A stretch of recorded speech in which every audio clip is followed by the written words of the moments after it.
Welcome back to the Fixed Ops Roundtable, and it is a great honor to welcome this Rockstar panel to the event. And I'd like to begin by welcoming the moderator, who is Veronica Dunford of DealerBuilt.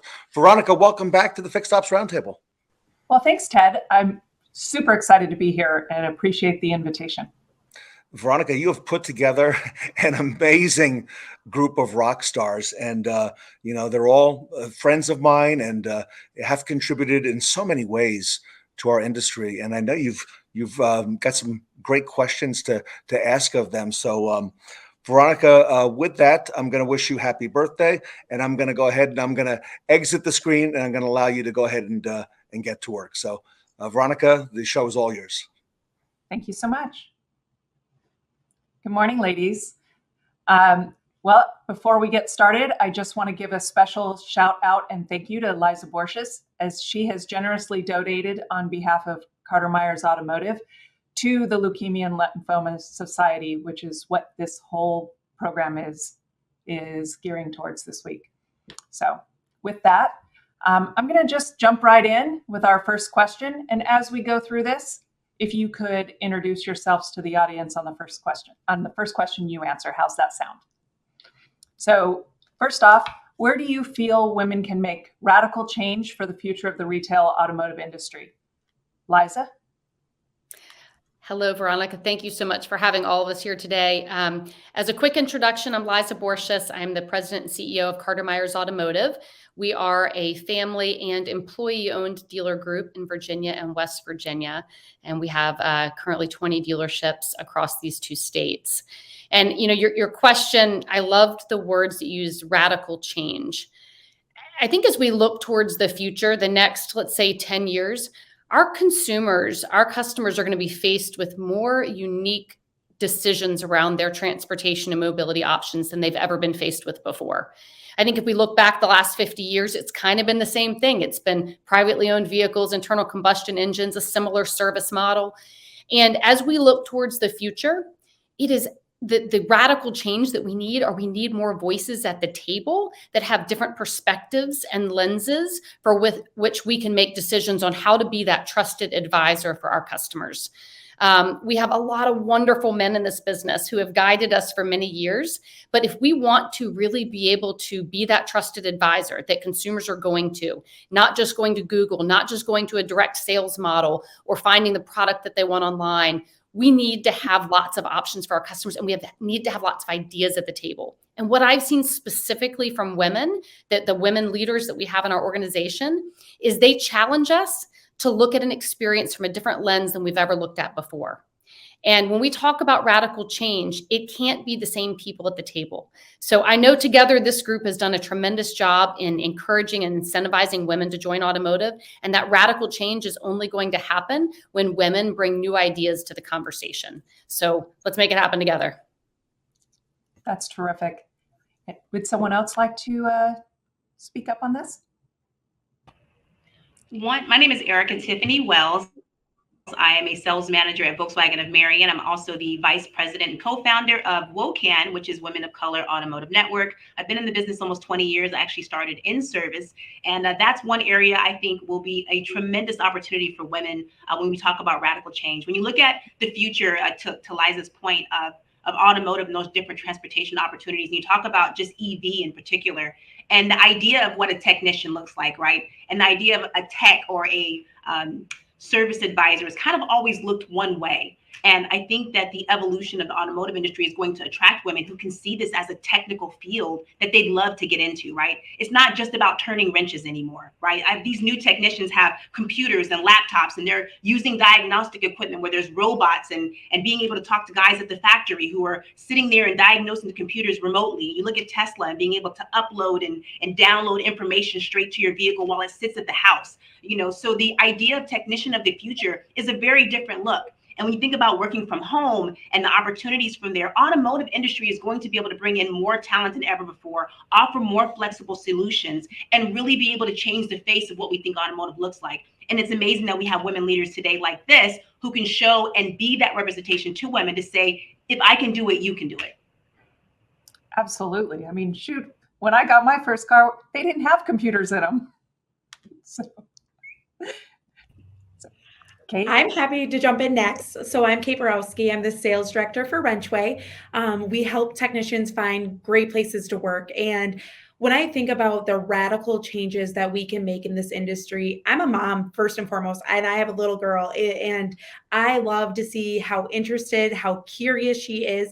And then I also think of the stories technicians have and female technicians and horror stories. There's a lot of radical change that needs to be made. I think Liza made a great point of men have done a great job putting a path there, but women need to be coming in next and making their own path and their own way for us to be able to move forward. And I'm excited about the opportunities, especially on the fixed op side specifically.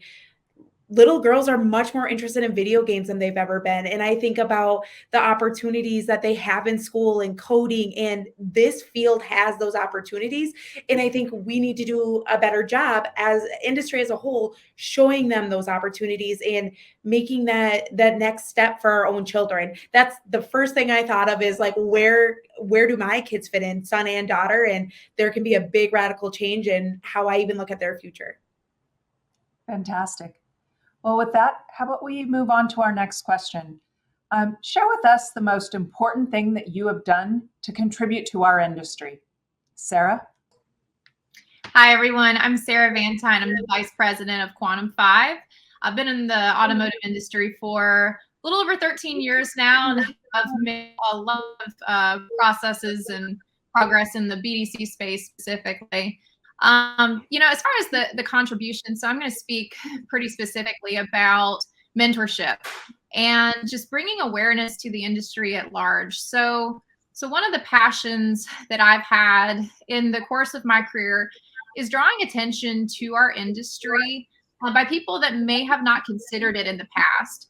And so one of the things that I enjoyed really doing was networking with a lot of the local colleges to give the opportunity where people were considering the automotive industry and dealerships specifically as a viable career option. And so, typically what happens when someone is in a college pursuing a bachelor's degree, let's say they're looking at finance, or let's say they're looking at, something with a liberal arts degree. Well, the guidance counselors oftentimes don't talk to them about being a dealership finance manager or being somebody that is working in that kind of capacity. And so really my contribution that I feel like I've made a lot of waves in the industry has been going to places where people historically haven't considered a dealership as a viable career, and making those conversations and then attracting people to the dealership that then in turn create a better environment for the employees, for the customers. And so it's just been amazing to see that journey and see more and more people consider it. That's awesome. What a great way to give back. Thank you, Sarah. Elizabeth? Hi, my name is Elizabeth Martin. I am the Service BDC Manager for Scott Clark Auto Group.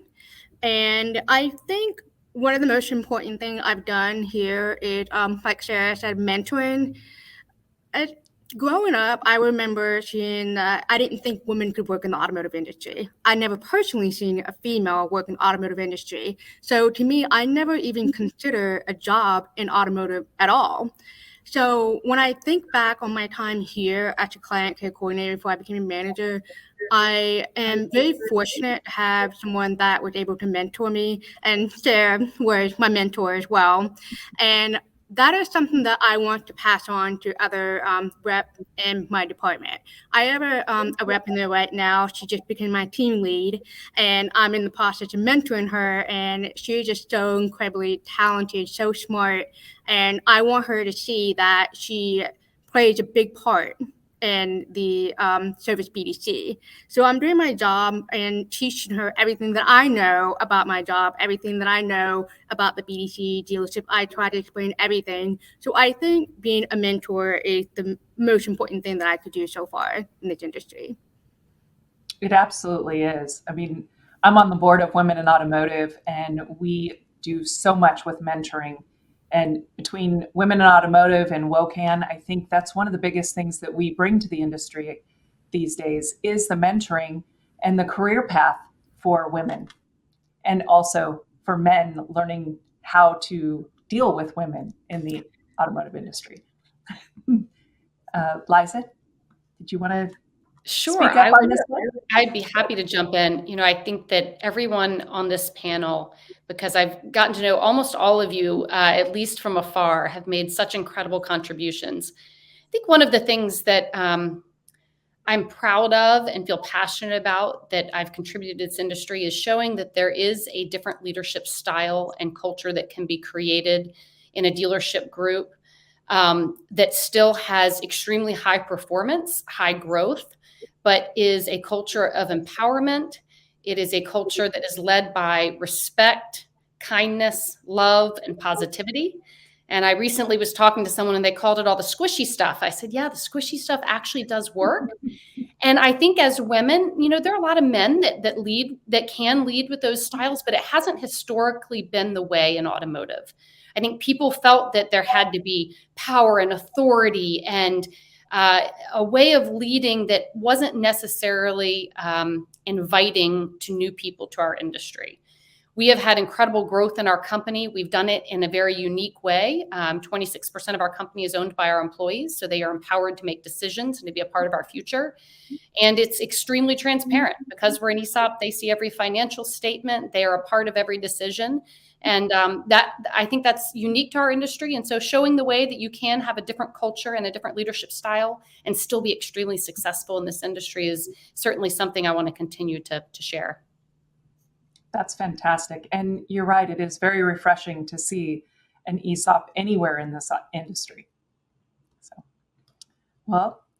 So next up, how do we create urgency to increase gender diversity in the retail automotive industry? It can't just be women trying to bring this change. How do we create the same urgency from our male leaders? They all say they want it, but are they moving fast enough?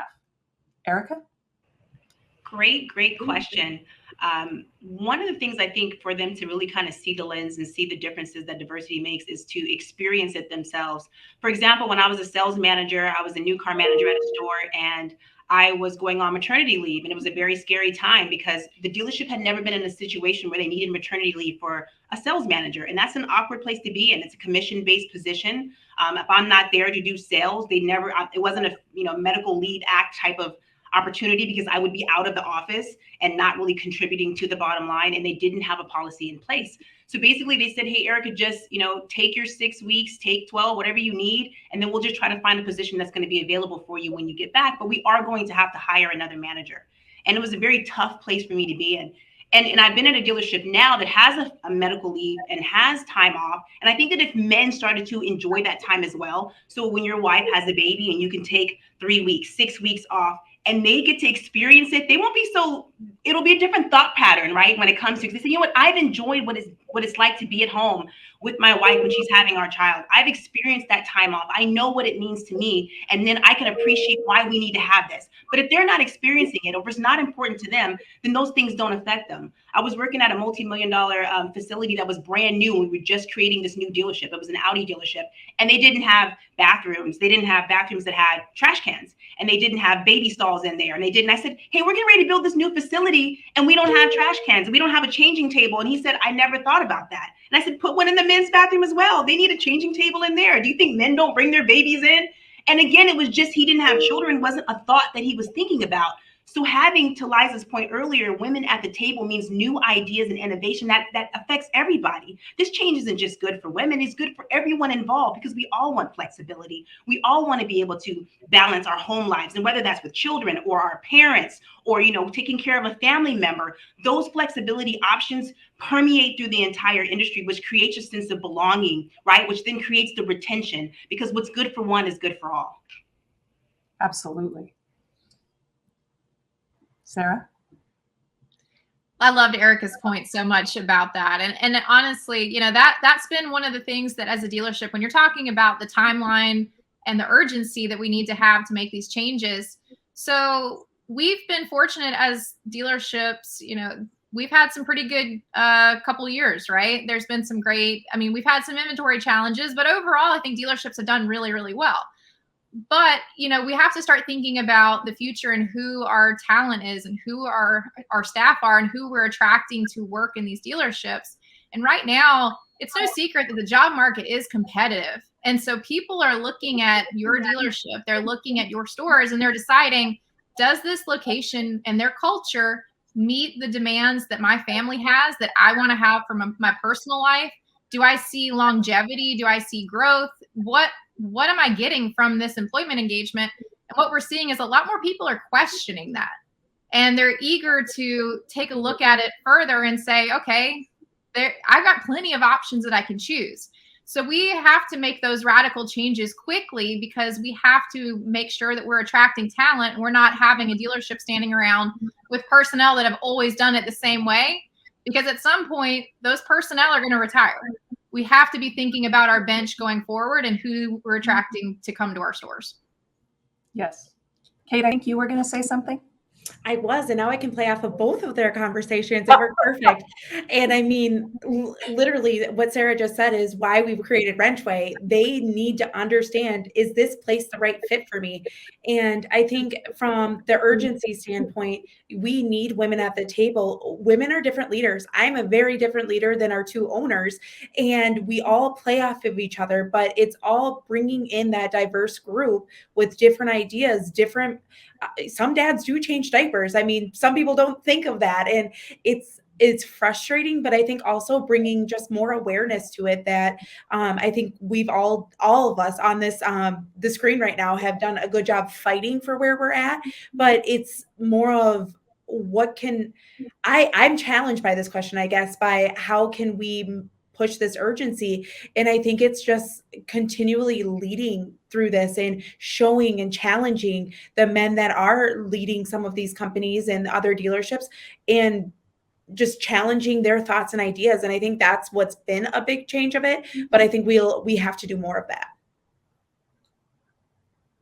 Every data point shows that companies perform better and make more money when they have a diverse team and diverse leaders, and not just diversity of gender and age and race, but diversity of ideas. So I think it needs to go back to the guys that it's not just that we want more women. They all want to have a better performing company. And every piece of data shows that if we are all at the table, we are going to have better bottom line results, period. Absolutely. I want to add on to that real quick, because I made this point the other day, and I think it helped resonate with the guys that right now we're looking at inventory differently, right? And there's luxury dealerships that would have never kept this $10,000 car previously that are saying, you know what, I need to diversify my inventory, which means you'll have people on your lot who would never consider coming to your dealership because they said, well, I'm not a high-end luxury buyer. I would never consider this dealership, but they're considering it because of the diversity of the inventory that you now carry, right? So now you're getting people attracted to your store that when the timing is right, may consider your dealership in the future, because when the time was right for them to consider a vehicle you wouldn't have carried, you had it. So what I want to say is we wouldn't have a front line with all the same color cars, all the same model, all the same make. We are intentionally making sure that when our inventory comes in, we choose cars that's going to fit our market, that's going to fit our audience, that's going to be in demand. So if we can be that creative and we know the case study for having the right inventory is going to attract the right consumers, then why wouldn't the right employees and personnel be the same exact way? Why wouldn't it attract other people? Because I like coming to work, and I tell my friends and my family how enjoyable it is to have a career in this amazing industry. But to create that, you actually have to have an amazing industry and make sure that your culture and climate at the store is representative of that. Absolutely. Absolutely.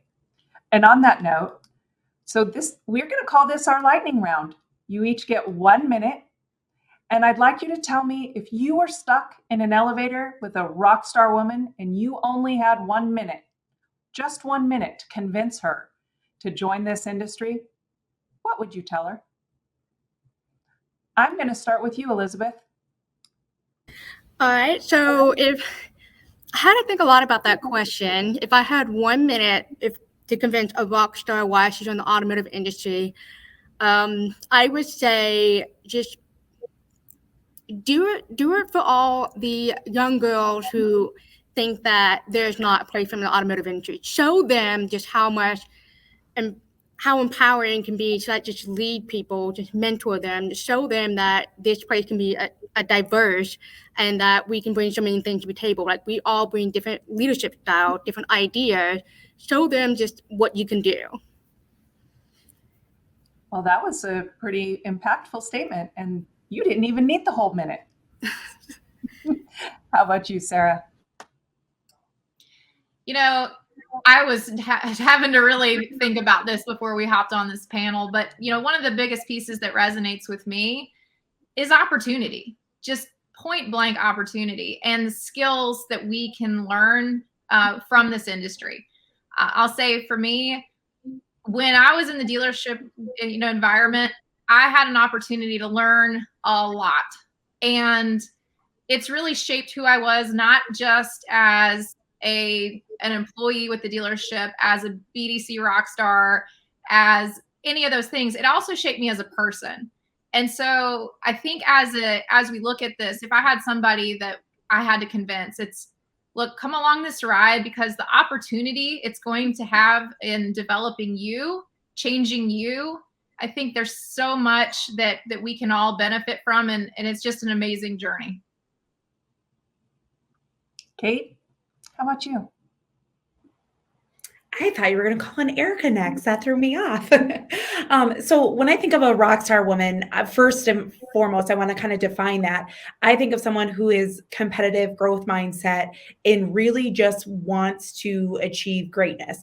And this is the industry for it. That you have, like Sarah said, the opportunity there, but it's competitive. There's so many opportunities between all the different dealership groups and also the vendors. There's a lot of opportunity for growth, and you're going to be challenged every day. I love this industry because I am challenged. I am constantly learning, and the industry is welcoming. I honestly, that's my biggest thing. I started in the diesel industry, so automotive was new to me probably 4 or 5 years ago, and everybody's been welcoming to me and wanting to learn. And I admit it, all day, every day, I'm still learning, but everybody's here to help you learn and really help your career, or at least everybody I've really met. I mean, even the ladies on this panel are sweet and open for me to ask questions to. That's what it's been like for men and women. So I think it's a great challenge, and you will be literally challenged every day. Erica? I would say, listen, sister, right? You have an opportunity to change and be a part of and influence one of the biggest decisions people make, right? It's always either buying a home and buying a car. And if you've ever had a bad experience in automotive, whether it was getting your car serviced or buying a car, you in this very moment have an opportunity to change that. You in this very moment have an opportunity to be part of that future. And you don't even have to like cars. I didn't know anything about cars when I got in this business. I was a daycare teacher before I got in this business. I was a high school dropout. I had my GED. I didn't have any of the qualifications that you would think may be necessary to get in the automotive industry, but I had drive, and I have passion, and I have hunger, and that's what I see in you. And what I know more than anything is that you already have everything it takes to be a rock star in this industry. All we need to do is get you plugged in. I have resources, my girlfriends have resources, and we're going to find a position that's going to be the perfect fit for you, because you are the future of this industry. And without people like you, there will be no future of auto. So please join us. Awesome. We are going to package that up and put that on the next NADA clip for every woman to hear, Erica. That was awesome. Absolutely. We're going to use her for everything we do. I was going to say Erica wins already. Sorry, Liza, but Erica wins. I know. So I will follow Erica. Erica, we must be soulmates, because some of the words that you used were exactly what I wanted to share. I believe that when people are looking in life in general, significance is one of the most important things that a human looks for. And so what I would tell any woman, if I had the opportunity for 1 minute to share our industry, is that to consider a career in automotive is going to do several things for you. First, you are going to make an impact on more lives than you can imagine. As Erica just said, transportation is a major decision for people. Whether you're helping in the sales department, the service department, or any of our other departments, you have the opportunity to impact lives. At CMA, we always talk about moving lives forward. It's not how many cars we sell on a Saturday, it's how many lives did we move forward. And as another hopeful future rock star female in our automotive industry, you have the opportunity to move lives forward more in our industry than any other industry you could possibly join. join. You matter. You will make a difference in people's lives. You're going to help them get where they want to go in life. And we need you. You know, whenever I'm talking to women who are considering automotive, I also love to tell them that it's an opportunity to stand out because it is such a male-dominated industry.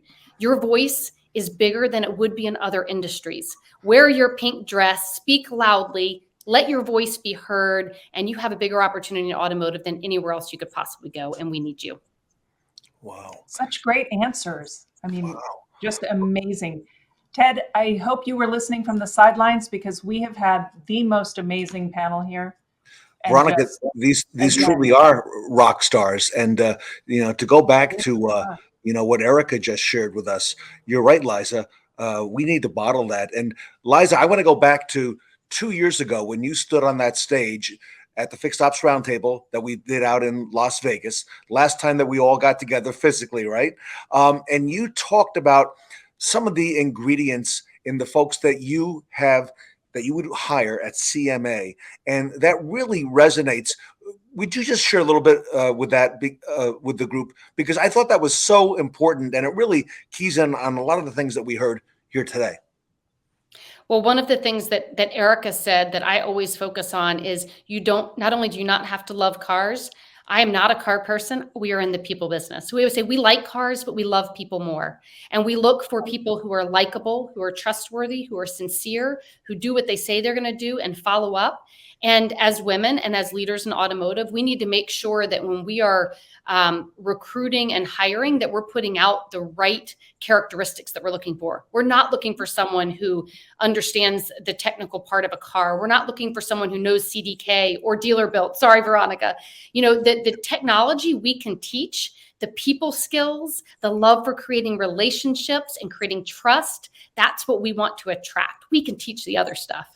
And I think, Ted, we went through a lot of things 2 years ago about how we potentially look for women in different ways than historically we have recruited. And I am so proud to say we have hired a full-time recruiter, our talent acquisition specialist, who is 100% focused on recruiting technicians.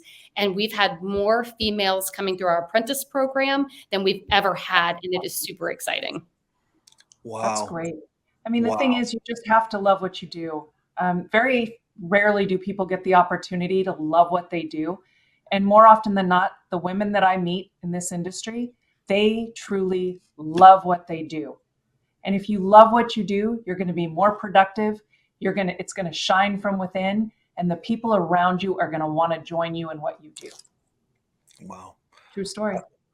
I want to thank the panel for all your contributions today. Just a wow. This whole panel is a wow. So Sarah Van Tine, thank you so much for all you do for our industry. And Elizabeth Martin, thank you so much from Scott Clark from sharing what you do. And Kate Borowski, just, hearing some of these stories, right, on the technician side, I can't imagine what it's going to be in the years ahead. So just fantastic.